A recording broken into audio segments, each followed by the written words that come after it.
On y va? Alors, Vaïkar Hashem Elohim, chaque mot pourrait prendre des heures à expliquer. Je vais aller à l'essentiel. Dieu, Hashem Elohim, a pris être Adam, l'homme, et ça se fait avant la séparation entre l'homme et la femme. Ça veut dire que le Adam, c'est Adam et Chava, masculin, féminin, Zahar Unkeba, dos à dos. Okay? Oui, ça va, Hashem Elohim. Alors, Adam.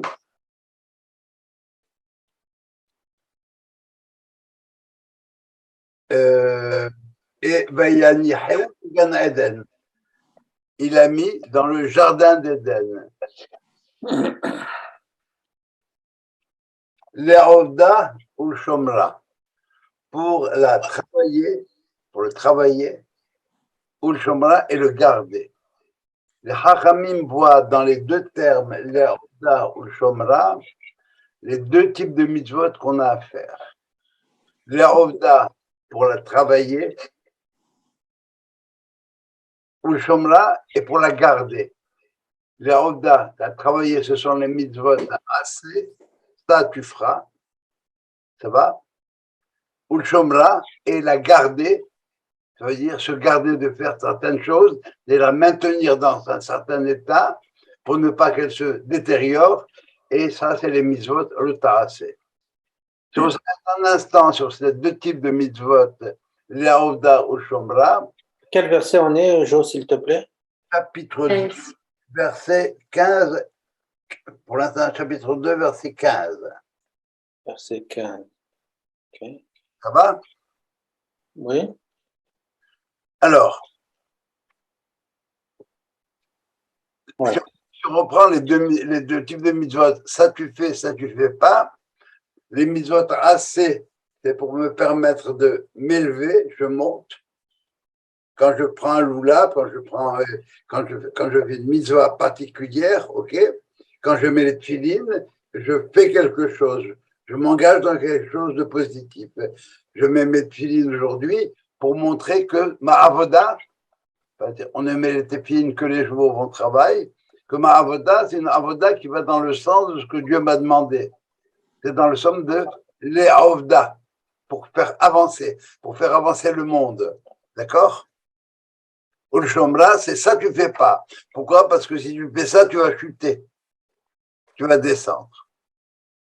Alors, tu dois faire très attention d'abord à ne pas faire ce qu'il ne faut pas faire pour te maintenir au niveau et faire ce qu'il y a à faire pour pouvoir avancer. C'est clair? Et à ce moment-là, Vaïtsav Hashem Elohim, toujours Hashem Elohim, Allah Adam, l'homme. Alors Dieu a ordonné à Adam, masculin et féminin, des morts, manger, Mikol, de tout, être Hagan, des arbres du jardin, Achol, Tochel, manger, tu mangeras. Plus impératif que ça, il n'y a pas. Il faut vraiment que tu apprennes à manger et comprendre ce que tu es en train de faire quand tu mangeras ces choses-là.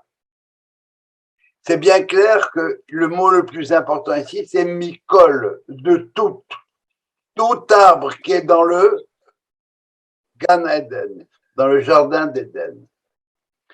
Dans le mot Etz, vous avez la racine Etza qui veut dire conseil en même temps.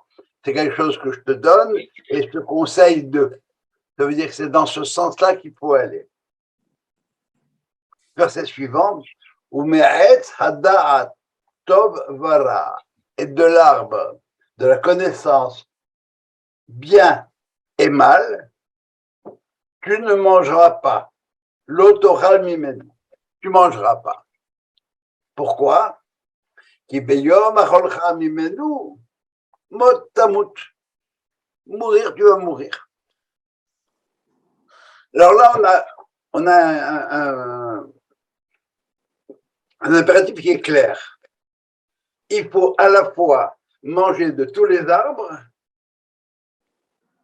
Mais une condition, c'est que tu n'en meurs pas.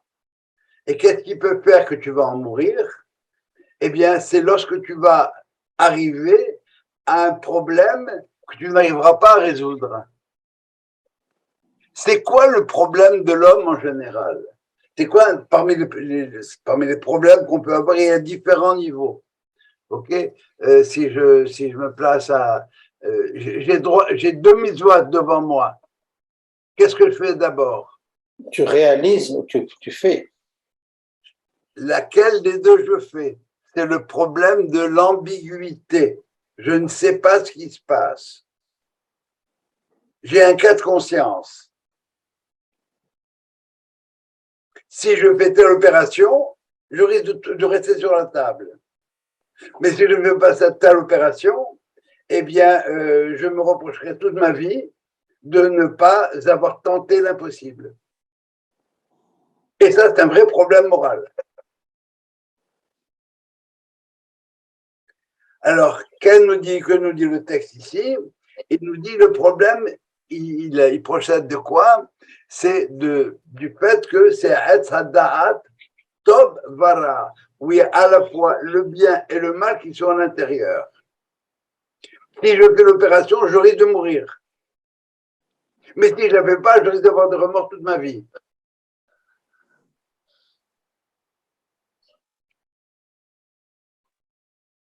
Et c'est ça le problème qu'on a dans le monde.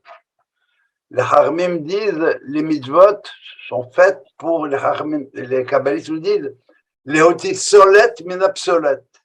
Sortir la fine fleur de lorsqu'on a réussi à moudre le blé. On a moulu le blé et à la fin, qu'est-ce qu'il y a? Il y a la farine et il y a le résidu.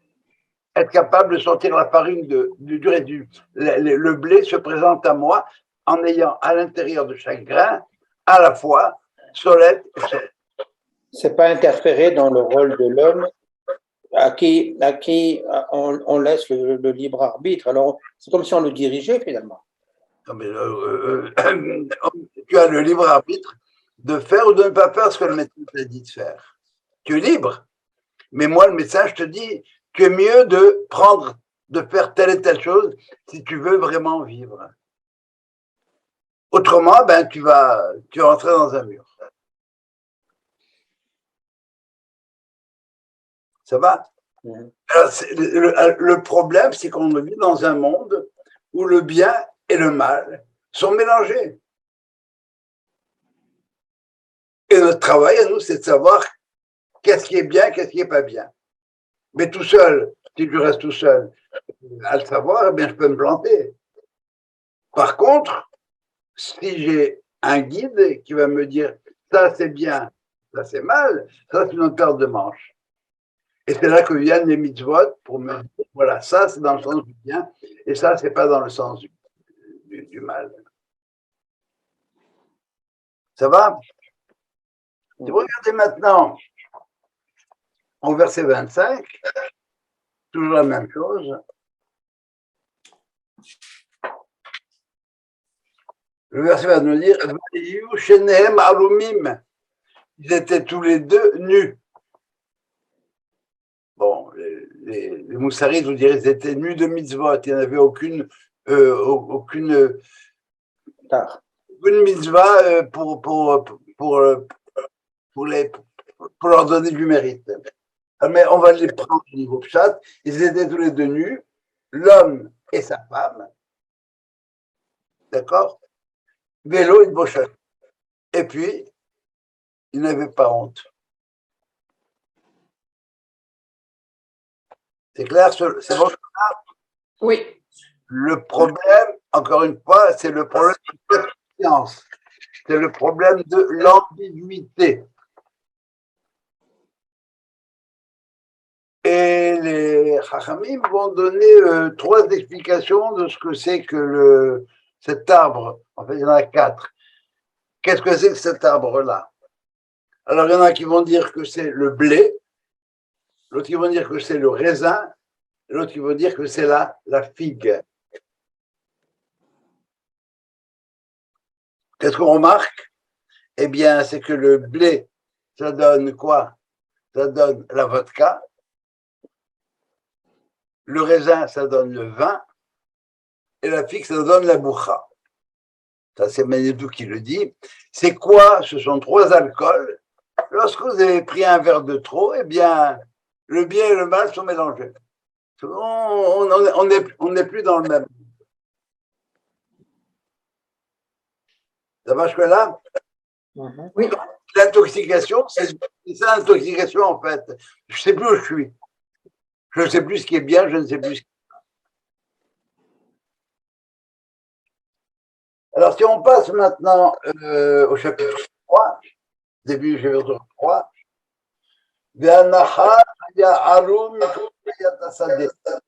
alors là, on a le serpent qui arrive. Alors, le serpent de la tradition, eh bien, le serpent, il est comme un dinosaure. Et ce serpent-là, eh bien, c'est quasiment ce que la Terre avait réussi à faire de mieux pour se rapprocher de l'homme. Mais il était Haroum. Haroum, ça veut dire il était nu. Bon, ben, nu de scrupules. C'est lui qui devait être le maître du monde. C'est lui qui voulait être le maître du monde. Il n'y a pas encore d'homme à ce moment-là.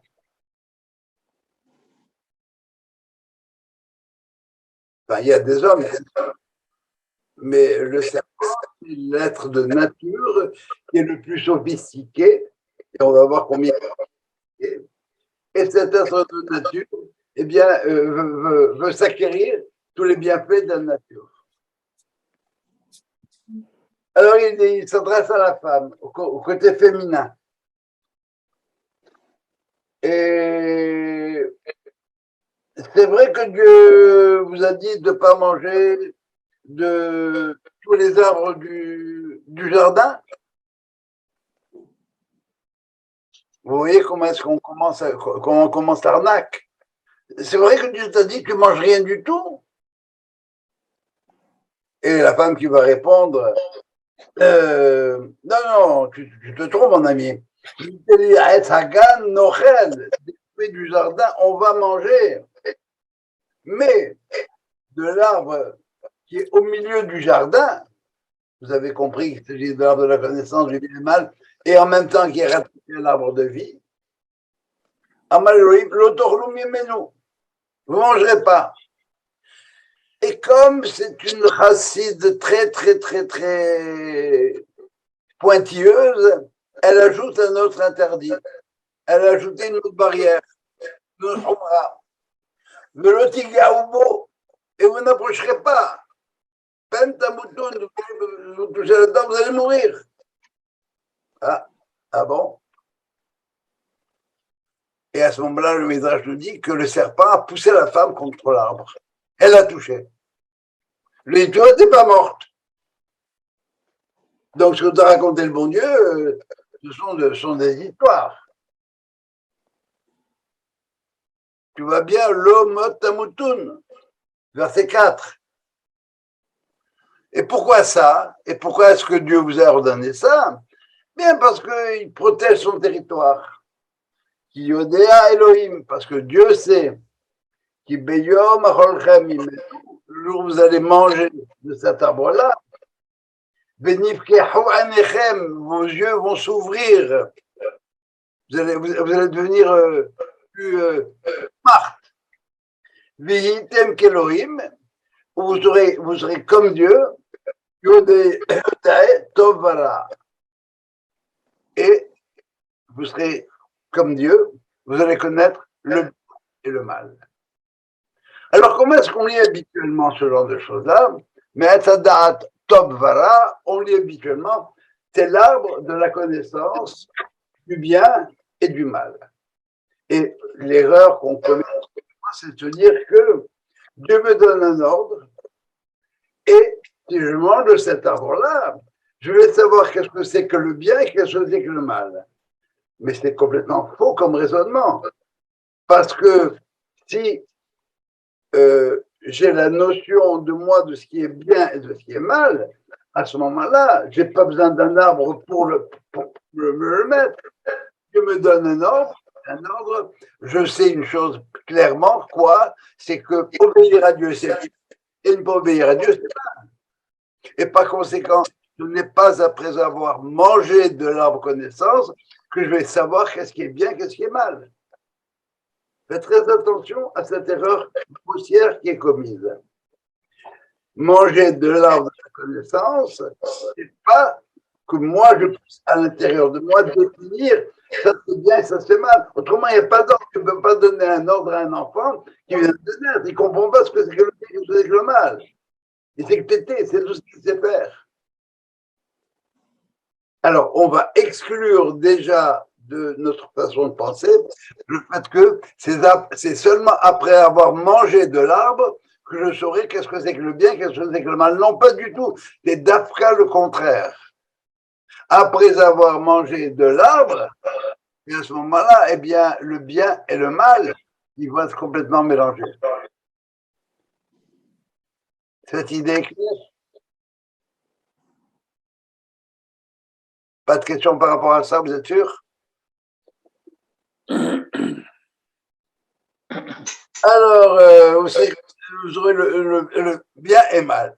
Le problème, c'est que le serpent, quand il dit ça, il dit la vérité. Hein.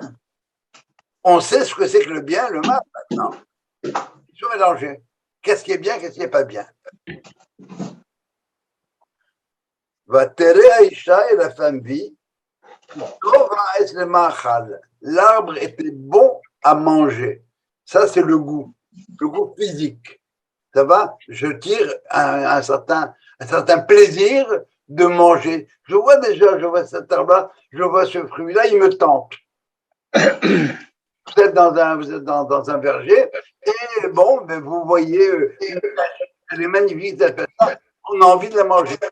Le goût va être magnifique.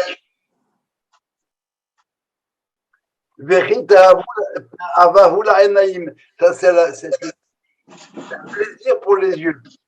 Et en plus de ça, il a une dimension esthétique. Cette grappe de raisin, elle est magnifique. Regardez le nombre de peintres qui se sont amusés à peindre des grappes de raisin. C'est des tableaux magnifiques. Et je suis certain que quand je mange cet arbre-là, mon cerveau va s'ouvrir. Ça va me booster. Vatikar Mipirio, et elle a pris de son fruit, Vatochal, et elle a mangé tout de suite.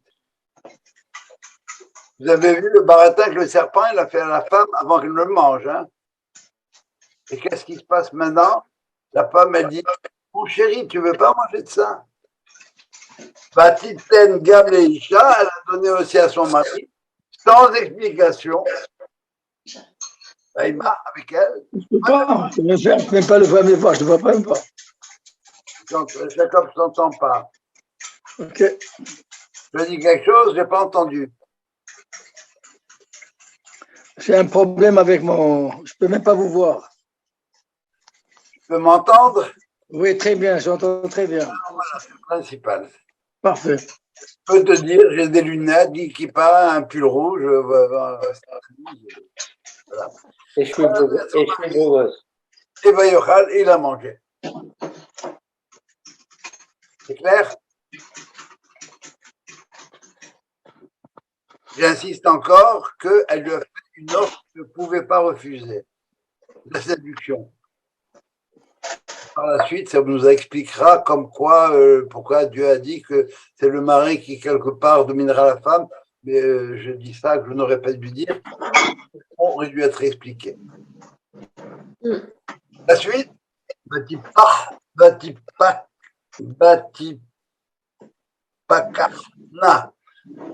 Karna, ils se sont ouverts, leurs yeux se sont ouverts, Veyadoro, qui allument même, et ils ont réalisé qu'ils étaient nus. Veipelu ala aletena, ils ont pris des feuilles de figuier, Veyazulaem hagorot, ils s'en sont fait des tuniques. Des paniers. C'est comme ça que ça s'appelle. Donc, juste que je fais.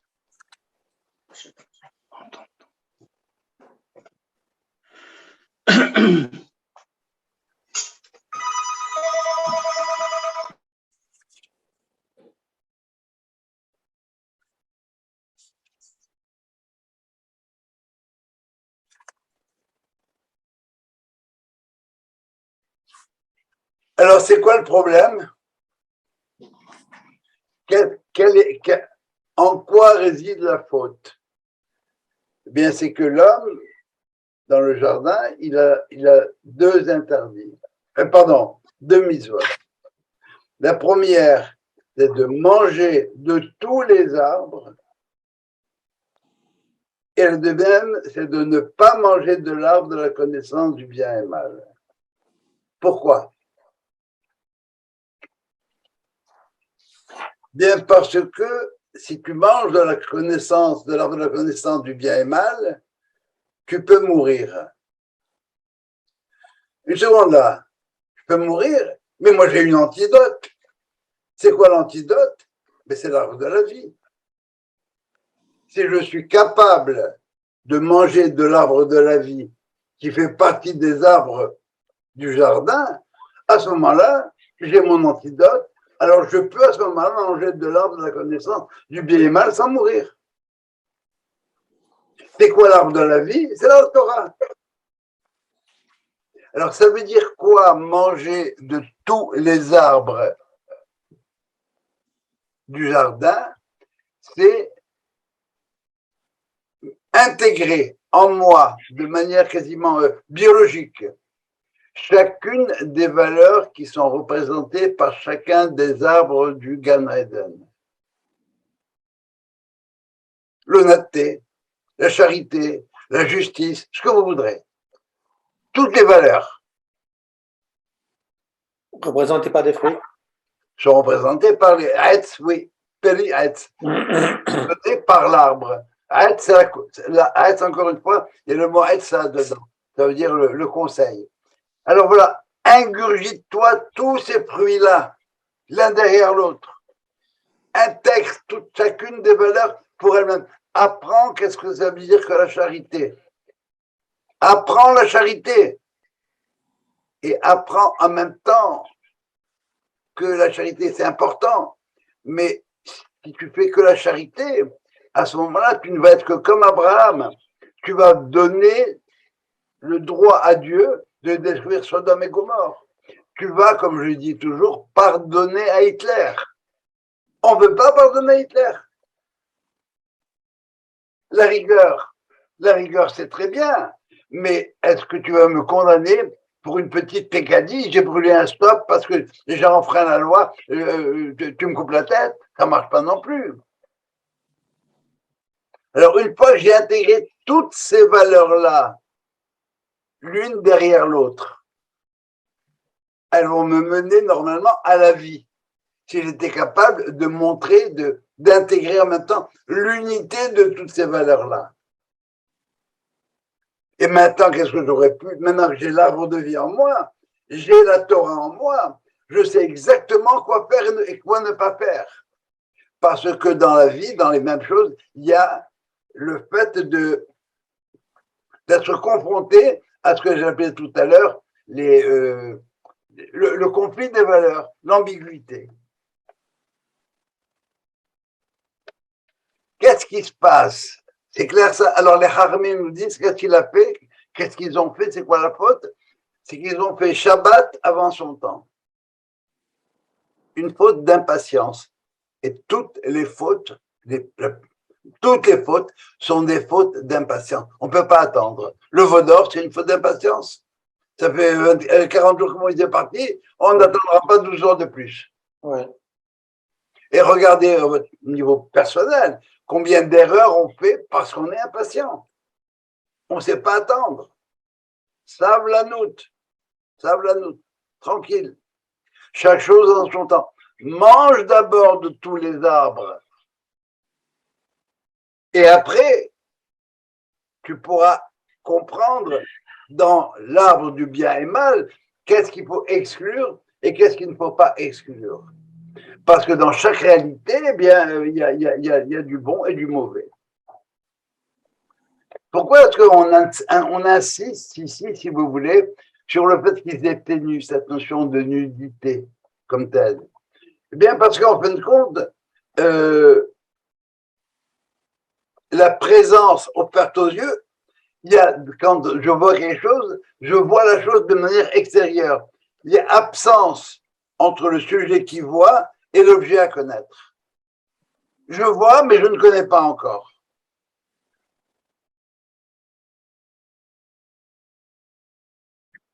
Les yeux se sont ouverts et ils ont su.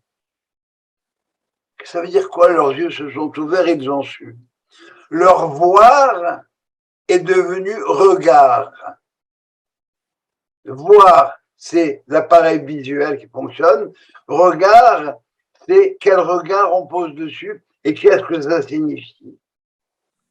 Dans l'idée de nudité, il y a pudeur, mais il y a aussi faiblesse et fragilité. Avant de transgresser, eh bien, il s'acceptait comme tel, sans que chacun ne profite de la faiblesse de l'autre, et sans honte d'exposer la sienne. Et en se dressant contre la loi, ils transforment leur vision en regard de la nudité, en honte, en quelque chose qui manifeste et qui provoque le désir. Yodare Tov Vara, quelque chose qui va connaître, être comme Dieu. La vision de l'organe sexuel ne renvoie plus à sa fonction, c'est-à-dire la procréation, et le plaisir en même temps, mais le plaisir à deux. Parce que le regard le renvoie à la satisfaction suprême. Par le regard, je suis autonome, car il vient de conquérir sa liberté, par opposition à la loi. Mais au lieu de m'élever au niveau de Dieu, comme dit la promesse du serpent, je me découvre dépendant du regard que je ne peux plus maîtriser et qui va désormais scander ma vie. C'est l'exemple classique qu'on donne. Hein. Qu'est-ce que ça veut dire? Qu'est-ce qu'il y a de...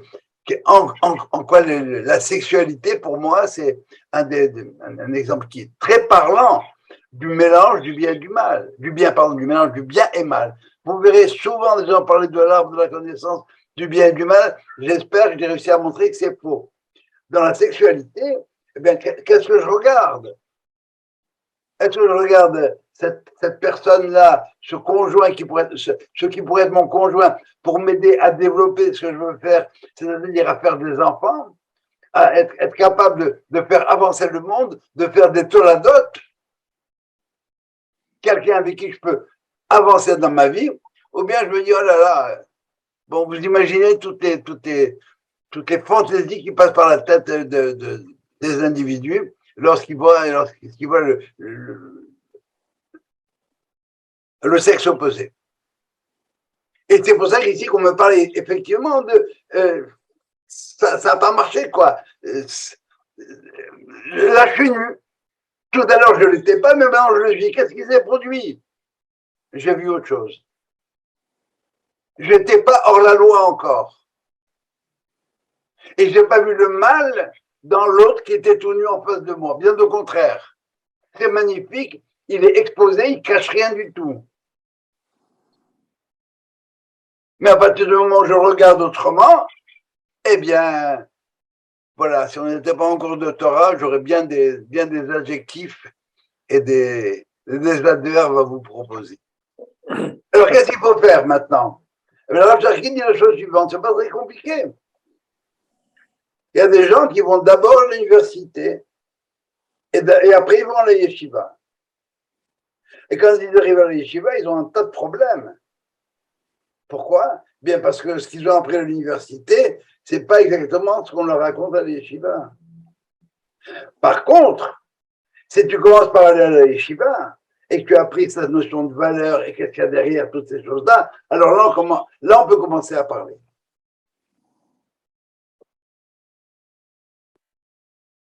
Ça va, c'est clair? Par conséquent, j'ai un choc quand je suis confronté à cette ambiguïté des valeurs, à ces quatre consciences. J'ai mangé de l'arbre alors que je n'étais pas prêt à en manger. Je suis paumé. Et si je mange de cet arbre-là et que je suis intoxiqué par cet arbre-là, par ce mélange de valeurs, eh bien, je vais vivre toute ma vie avec cette intoxication. Je ne saurai jamais qu'est-ce qui est bon, qu'est-ce qui n'est pas bon. Je vivrai dans l'ambiguïté permanente, dans le cas de conscience permanent. Et qui dit qu'il va me dire ça? Eh bien, regardez le texte, il dit, au verset chapitre 3, verset 22, Vayomer Hashem Elohim hen ha'adam. Voilà, il se trouve que l'homme, Hayak et Achad mimenu, il est comme l'un de nous. Et Dieu parle aux anges. Ça veut dire qu'il a la notion du bien et du mal. La Da'a, Tov, voilà. Il sait qu'il y a le bien et le mal. Mais il y a une autre lecture du verset, je vais le dire autrement. Hen ha'adam haya ke'ahad. L'homme, maintenant, il se prend, lui qui a mangé de cet arbre-là, il se prend comme ahad, comme ehad, comme moi, Dieu. Et ça veut dire quoi? On va le dire autrement, j'ai changé la ponctuation. Hein. Pas mimenu, mais mimeno, de lui, la da'atovala. C'est de lui qui tire les valeurs du bien et du mal. C'est lui qui décide qu'est-ce qui est bien, qu'est-ce qui est mal. Et c'était ça un peu ce que Chava voulait faire. Encore une fois, pourquoi c'est bien, pourquoi c'est mal? Mais c'est moi qui vais te dire si c'est bien ou c'est mal. Je vous ai raconté l'histoire de ma fille quand elle avait 5 ans. Eh bien, son frère est venu me voir, je parle de Yael et de Dan. Dan est venu me dire, c'est papa, hein, Yael, eh bien, dans l'autobus, elle se met devant des gens qui ont des journaux, et elle leur dit, raconte-moi ce qui est écrit là-dedans. Et avant que je n'ai pu ouvrir la bouche, elle me dit, eh bien, si moi je dis que c'est bien, c'est bien. Mimenu yodeatovara. C'est moi qui décide. Et c'est Chava qui a décidé que. C'est bas ça? Alors la suite du verset. Ve'ata, attention. Pen nishlach yado. Attention qu'il ne jette pas ses mains. Ve'lakach gam e'atzachai. Maintenant celui-là, il n'obéit à rien. Il va prendre de l'arbre de vie qui va permettre de donner la vie comme tel, et qu'il en mange, et il va vivre à tout jamais. Avec quoi? Avec le problème de la confusion, de ne pas savoir ce qu'on fait, de ne pas savoir ce qu'on peut faire. Alors maintenant, on va faire attention, si vous voulez bien, à la suite du texte. Si vous avez un texte, je suis au chapitre 3.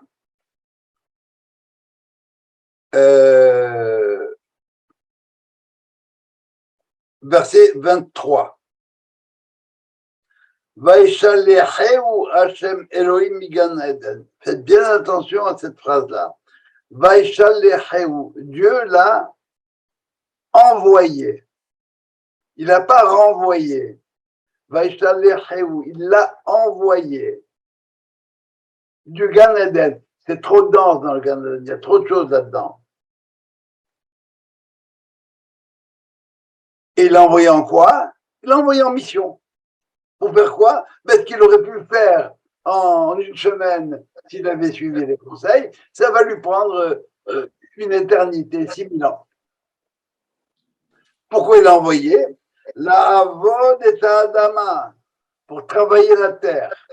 Alors reviens à tes origines. Reviens d'où tu viens, la terre. Dans la terre, il y a ce qu'on appelle c'est l'humus. C'est pas la terre comme ça.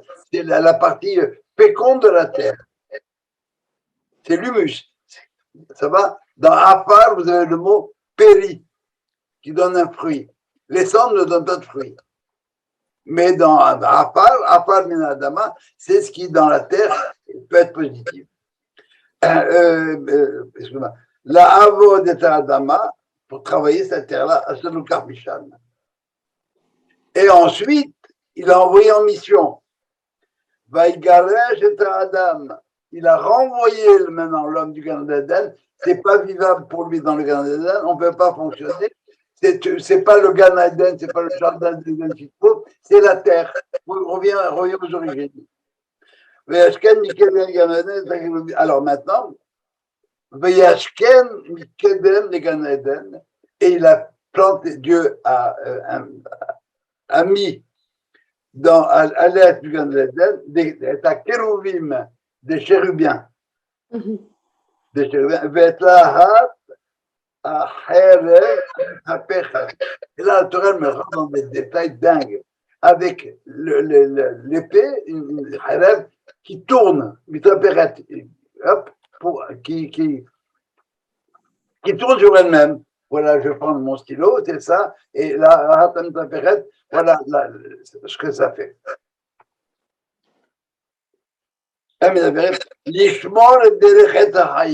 Pour empêcher l'homme de rentrer dans le Het HaChaim.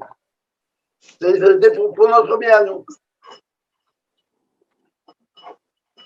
Alors, faites bien attention. C'est que Vaïchalechaou, il y a une mission d'abord.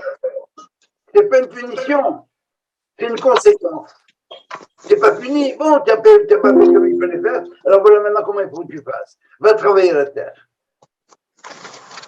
Mais ne prétends pas revenir maintenant dans le Gan. Tu manges de Hatzahaïm, sur Hatzahaïm, il va te donner la vie éternelle. Mais tu n'es pas prêt pour ça, Habibi. Tu vas avoir une vie avec. Quand tu vas avoir envie de quelque chose, j'ai envie, alors je le prends. Mais non, tu ne peux pas le prendre. Et sur quelque chose, ça peut être un homme ou une femme. Et le prendre. C'est un objet de désir, eh bien, c'est un objet de désir, mais c'est plus un objet de désir-plaisir qu'un objet de quelque chose qui va m'aider à avancer. Mais attention, on peut rentrer. Alors, il y a quelque chose qui va bloquer ça. On va t'empêcher de le faire. C'est-à-dire, tu ne peux pas rentrer dans le monde de la réalité, à ta haïm, si tu n'es pas prêt pour ce genre de choses. Mais si tu veux rentrer dans la vie éternelle, bonne chance. Et Manitou disait la chose suivante, il disait, là-dedans, on retrouve le nombre pi. Alors, 2 mots sur le nombre pi, c'est ce qu'on appelle le nombre transcendant. Un nombre transcendant en mathématiques, c'est un nombre qui ne peut jamais être racine d'une équation à coefficient rationnel. Et le nombre pi, c'est le grand mystère du monde. C'est le problème de la quadrature du cercle. On ne peut jamais construire avec la règle de compas un carré qui aurait la même surface qu'un cercle de. C'est pas des mathématiques supérieures, je vais vous faire là, c'est très simple. Si on prend un cercle de rayon égal à 1, la surface du cercle est donnée par pi R2. C'est-à-dire pi, le nombre pi, R au carré, ça veut dire R, c'est le rayon. Donc ça va faire pi. D'abord, la surface d'un cercle de rayon 1, c'est pi. Très bien. Et quel est le côté du carré A surface égale à pi, mais c'est racine de pi. C'est tout. Sauf qu'on ne peut pas le construire. On a un blocage entre la théorie et la réalité. La théorie, c'est le monde parfait, et la réalité, c'est notre monde. Alors, on est coincé dans ce monde-là. Le passage de la réalité à la vérité, eh bien, c'est pas accessible. C'est ça le problème de la quadrature. Le pi, c'est un nombre transcendant. Je ne sais pas pourquoi ils ont pris ce nombre-là, c'est probablement parce qu'il vient de là-haut. Ça va? Ouais. Et maintenant, si on continue et qu'on passe au chapitre 4, alors le chapitre 4, on nous dit que finalement, maintenant, l'homme va connaître sa femme. Va-t-elle Caïn, elle a enfanté Caïn. On est déjà parfois. Elle dit, va Tosef la et arrive et Hevel. Elle a continué d'enfanter. Qui ça? Eh bien, son frère.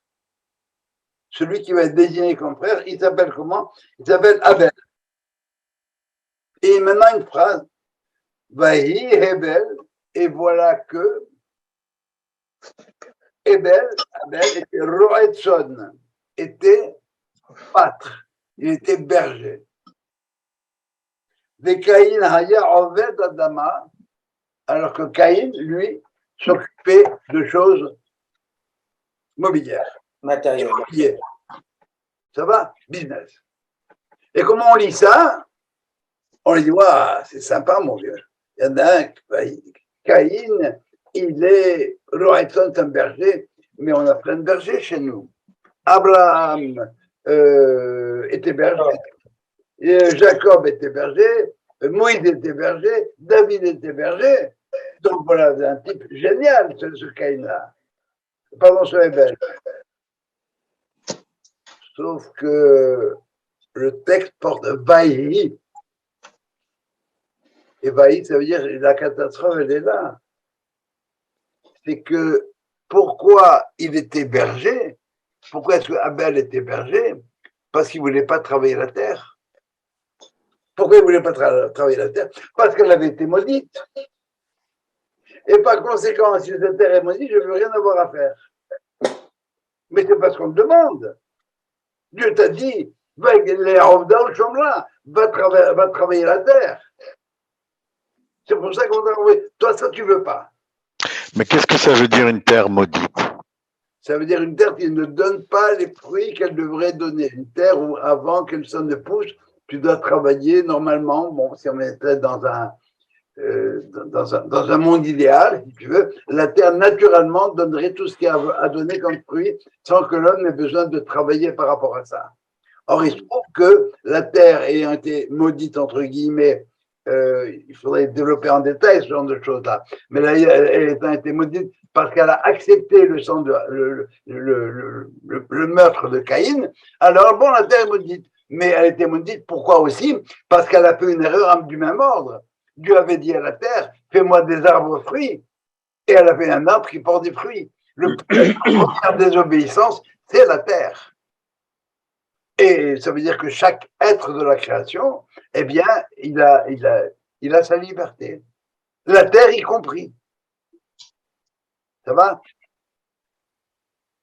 Et par conséquent, il faut que je fasse ce genre de tikkun aussi. On a dans notre culture, une seconde, Henri, dans notre culture, on a beaucoup de mal à personnaliser la terre. Mais la terre, c'est quelque chose qui est vivant. La terre est appelée Ishi ou Baali. La terre ne dira plus à l'homme, tu es mon Baal, c'est toi qui me domine, mais tu es mon Ishi. Ça veut dire que tu es mon partenaire. On est toi et moi partenaires. La terre fait partie de la création. Bereshit bara Elohim et Hashamaim ve et haaretz. Ça fait partie, c'est une des créations de Dieu. Alors cette terre-là, elle a une fonction. C'est d'abord la terre nourricière, c'est vrai aussi. Mais en même temps, c'est la terre sur laquelle l'histoire se passe. Voilà. Alors voilà si vous voulez, un des reproches qu'on peut faire à Abel, qui apparemment c'est une sainte touche, il est magnifique là-dedans, mais bon, il a quand même pas voulu aller se salir les mains. Par contre, il y en a qui travaille la terre. C'est qui? C'est Caïn. Le problème, c'est quoi? Eh bien, c'est qu'il s'est fait bouffer par sa fonction, par son choix. Il a pris l'option de travailler la terre, c'est-à-dire dans le monde de la nature. La cupidité. Et pas la cupidité, on peut y échapper. Aussi à travers la terre. Joseph aussi a travaillé la terre. Il s'occupait de tout ce qui est récolte, etc. Mais il ne s'est pas fait bouffer par ça. Il n'a pas été, il a pas été avalé par sa fonction. Tandis que Caïn et Esav, par la suite, eh bien, toute cette lignée-là, ils vont dans le monde, et il y a un danger dans le monde, Habibi. Dans le monde, eh bien, dans le monde idéal, les individus sont nus et n'ont pas honte de ça, et alors que dans le monde de la réalité, eh bien, si tu vois quelqu'un de nu, eh bien, tu peux être attiré par ses organes sexuels et penser au plaisir qu'il te peut donner. Tiens, tu peux le voir là-dedans. Je sais pas, il y a un micro qui est ouvert, mais on fait beaucoup de bruit derrière. Alors, il faudrait peut-être fermer ce micro-là. Ça va? L'idée est claire?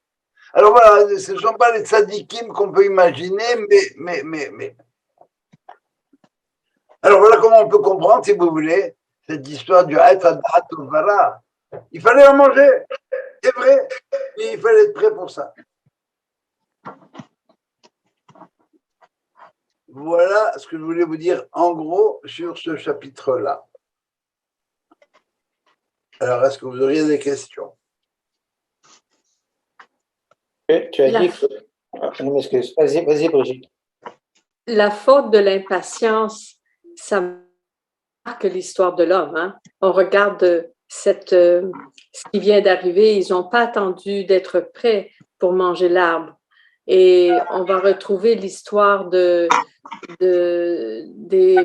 la tribu d'Éphraïm qui ont voulu rentrer en Israël quand ils n'étaient pas prêts. Il y a aussi Yosef qui a rêvé d'une histoire en Israël, mais le monde n'était pas prêt non plus. C'est quelque chose qu'on retrouve souvent dans la Torah. C'est résumé par un proverbe qui dit Dabar be'ito matov. Une chose en son temps, c'est ça ce qui est bien. Oui. Mm-hmm. Ça prend 40 semaines pour ouvrir un accouchement. Bon, le bébé sort au bout de 40 semaines, 41, c'est bien, mais trop tôt ou trop tard, c'est dangereux. Ça va nous. Alors, c'est bien clair que, bon, il faut garder en tête. Et chacun, pour nous-mêmes, on peut voir le nombre d'erreurs qu'on a pu faire par impatience. Si vous voulez, quand on dit impatience, c'est un mot gentil, mais par le mot en français me manque, vous allez m'aider. Je dis ça soudainement, je n'ai pas réfléchi. Impulsivité. Impulsivité. Merci. Voilà. L'impulsivité, c'est l'impatience, c'est rien de plus. Attends un peu. Prends le temps. Écoute ce qu'on t'a dit. Ne réagis pas bêtement comme ça. Et combien de fois on réagit bêtement comme ça dans la journée? Oui. Alors, c'était ça l'idée. Bon, mais pourquoi est-ce qu'on le fait dans une échelle beaucoup plus large? Pour les 3 raisons que la Torah nous donne ici. Parce que, bon, c'est bon pour l'essence, c'est bon pour le goût, c'est bon, tout ce que vous voudrez, c'est bon, oui. Et en plus, c'est beau, magnifique. Et je suis certain que si c'est bon et c'est beau, alors ça va m'ouvrir des horizons dans ma tête, permettre des choses magnifiques. Ben, go ahead, bien sûr, amuse-toi avec ça. Et tu paieras les pots cassés. Alors, c'est intéressant de voir en même temps ce que je tenais à vous dire par la suite, c'est cette histoire du Abel qui est le petit saint. Non, c'est pas un petit saint. Il veut pas se mouiller. Bon, mais c'est vailli, c'est dommage. Parce qu'avec la mentalité de Abel, qui aurait consacré son énergie et son temps à travailler la terre pour enlever cette malédiction de la terre, elle provient parce que la terre elle-même, elle a ses besoins, mais tempérer, faire en sorte que les choses soient tempérées, et bon, on arrive à un autre monde. Puisque je vous parle de Abel, je vais vous raconter un midrash par la suite, qui est le suivant. Midrash raconte qu'ils ont décidé de se séparer le monde. Et la chicane a pogné, et ils en sont venus aux mains. Je vous passe tous les détails du midrash. Et comme Abel, c'est le berger, celui qui il était plus fort que Caïn, il l'a terrassé. Et à ce moment-là, Caïn a dit à Abel, dis-moi, je suis ton frère, tu peux pas me faire de mal. Je suis ton frère après tout. Et le texte nous dit, Vayakom Caïn Tachat Hevel, Caïn s'est levé en dessous de Abel, Vayargehu, et il l'a tué. Autrement dit, quelle était l'erreur de Abel ici? C'est l'erreur de croire que Caïn et lui avaient les mêmes valeurs.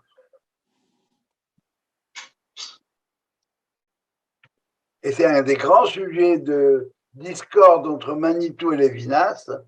Pour Lévinas, la morale, ça dépasse mon rapport avec je suis responsable de toi et je tends l'autre joue s'il le faut.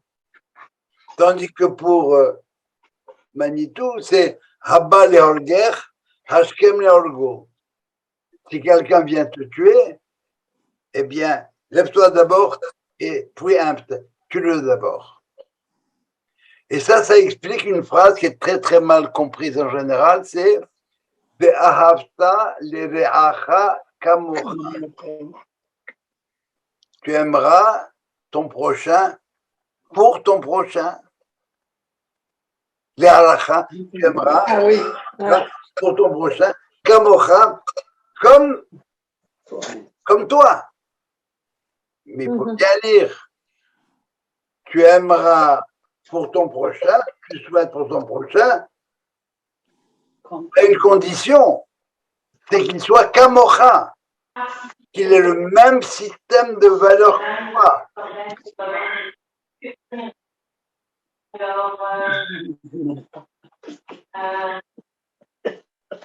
Simplement on est en train d'attendre la position artérielle.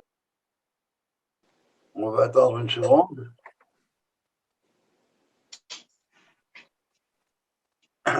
Tu aimeras, tu considéreras tout ce que tu te souhaites à toi de bon pour ton prochain, en autant qu'il soit comme toi, qu'il ait le même système de valeurs, qui vient immédiatement de... Une seconde, Brigitte. Ce qui vient immédiatement de condamner Shalom Arshav. Shalom Arshav, on va pas avec les Arabes qui veulent leur donner. Mais il y a un problème avec ça. Parce que si leur donnent ce qu'ils veulent que toi tu ailles dans la mer. C'est tout. Oui, Brigitte. C'est pas moi. Je veux Arthur Haïfa, je vois une main levée. Ah, j'ai levé une main? Ah, pardon. Je vois une main levée. Non, mais ça va, il n'y a pas de question. Pas de problème. Ça va, ça? Alors, ne pas attribuer nos valeurs à l'autre, parce que l'autre, ce qu'il veut, c'est que tu ailles à la mer. C'est ça, la marche. Et c'est un midrash très clair. Voilà. Est-ce que vous auriez des questions? Même si elles sont en dehors de ce qu'on a étudié.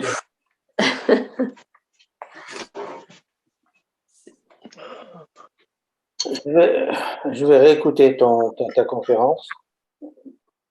Et une question, quand tu me dis que c'était la terre qui a fait les arbres, oui, mais qui a ensemencé? Qui a mis dans la terre l'objet qui allait en sortir? Qui c'est qui t'a dit? Tout comme dans l'arbre de la connaissance. J'ai compris. C'est Dieu qui a dit. J'ai compris. Qui c'est qui t'a dit qu'il fallait mettre une graine? C'est ce que tu fais toi aujourd'hui dans ton jardin. Mais c'est Akadosh Baruch Hu, comment il a créé? Par la parole. Vayomer Elohim, Totse haaretz, Peri ose peri. Et il a dit à la terre, fais comme ça. Et la terre, elle s'est dit, ouais. Si je fais un arbre qui soit lui-même fruit, les gens, ils vont pas se casser la tête à manger le fruit, ils vont grignoter le tronc d'arbre. Au lieu de prendre une pomme, je veux le goût de la pomme, je scie une branche d'arbre. Et c'est l'agbo, c'est ça. Autrement dit, en ce sens, la terre a désobéi. Mais ça veut dire une deuxième chose, ça veut dire que Dieu a créé par la parole. Ça veut dire quoi de dire que Dieu a créé par la parole? Tout ce qu'il a créé, c'est par la parole. Il a créé un interlocuteur. Il ne se parle pas tout seul, Dieu. Et par conséquent, Dieu est un partenaire. Il a acheté Adam, il a conjugué avec l'homme lui-même. Tu es d'accord pour embarquer, oui ou non? Mais qui est libre aussi de désobéir. Encore une, c'est la liberté qui nous est donnée, n'est que la liberté De désobéir, ouais. Nous ne sommes libres que de désobéir. Et j'affirme en moi. Et c'est ce qu'elle fait Chava. Qu'est-ce qui prévaut? Eh bien, c'est l'esthétique, c'est l'intellect, ou c'est le plaisir, ça va, le plaisir physique, le fait de manger. C'est bon à manger. Prestation de jouissance. Tout est prestation de jouissance. Alors, tu as la jouissance physique, jouissance esthétique, jouissance intellectuelle. Les trois sont là. Mais encore une fois, ce sont des notions qui nous échappent à nous, nous les modernes Zama.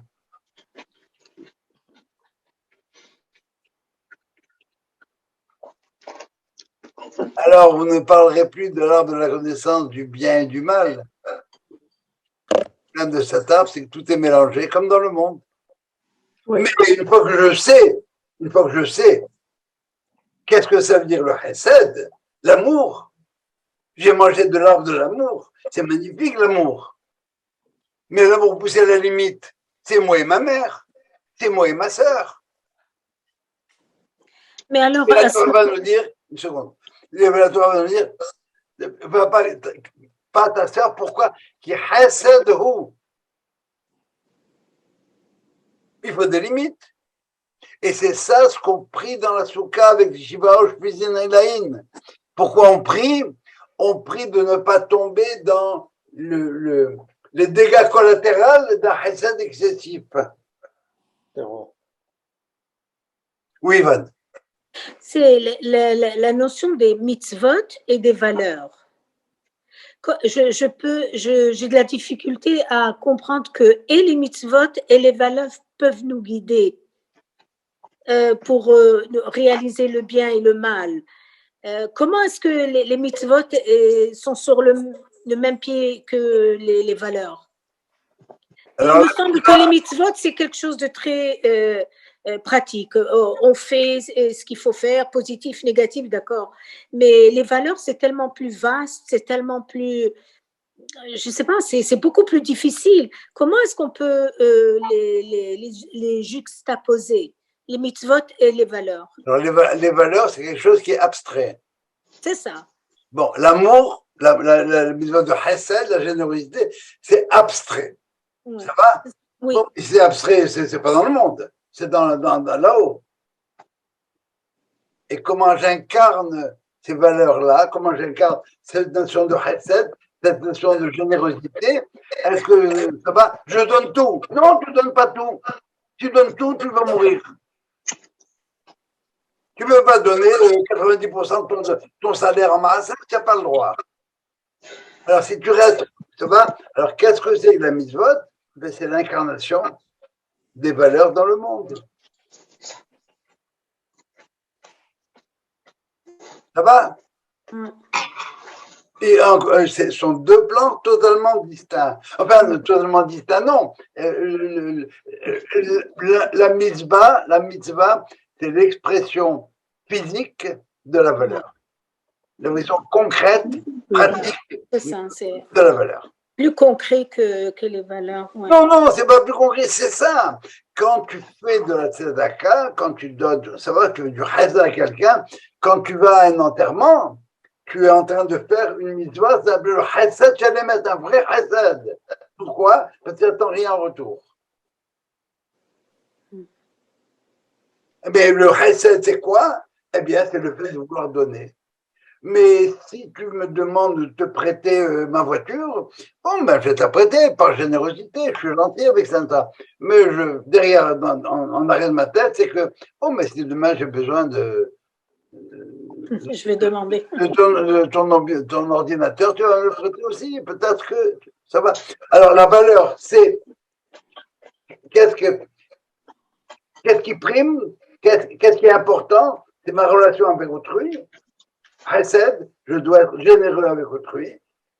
La mitzvah, maintenant, c'est sois généreux dans ta vie, de manière générale. Donne un seul, tu donneras. Mais ne va pas trop loin, autrement tu vas faire avec ta sœur. Parce qu'en fin de compte, le plus naturellement du monde, eh bien, c'est avec ma sœur que j'aurais été le mieux marié. On s'entend tellement bien, les uns et moi, vous n'avez pas idée. Et vous aussi, avec vos frères, vos amis, et votre famille. Le complexe de Deep, eh ben, c'est ça en fin de compte. Le gars, il veut tuer son père parce que maman, elle est belle. Ça va? C'est clair, Yvonne? D'accord, oui. Merci. D'autres questions? Non. Bon, eh ben, si vous n'avez pas d'autres questions, Shabbat Shalom. Eh ben,